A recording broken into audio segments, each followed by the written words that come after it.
Takulandirani ku AMTV Malawi kuchimake kwa nkhani zenizeni. Ngati nkhani imeneyo kuno kulibe, dziwani kuti nkhani imeneyo ndi yabodza.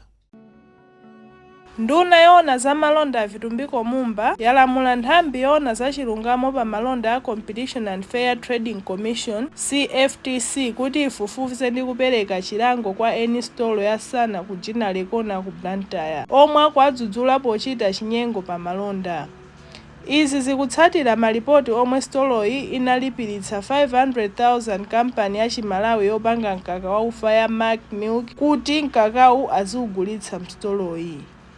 Mumba Walamula atayendera kampani yopanga mkakawu ya Mark Milk komwe mkulu wa kampani Amadaliso Charles Phiri anauza ndunayi kuti eni Sitoloyi anawawuza kuti akuyenera kulipira kuti mkakawu azigulitsidwa msitolo ngakhale malamulo sakakamiza kutero. Mumba amati CFTC ndiyo imayenera kupereka chilango kwa malonda omwe aphwanya malamulo motere. So, as Minister of Trade and Investment, we'll be going back now. CFTC and the Trade Officer will come and will give the punitive measure on that one.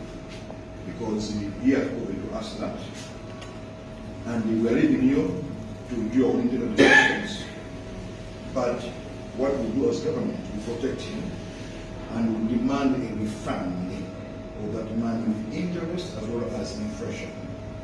Because he was not supposed to pay to bring his goods on the shelf. Are we together?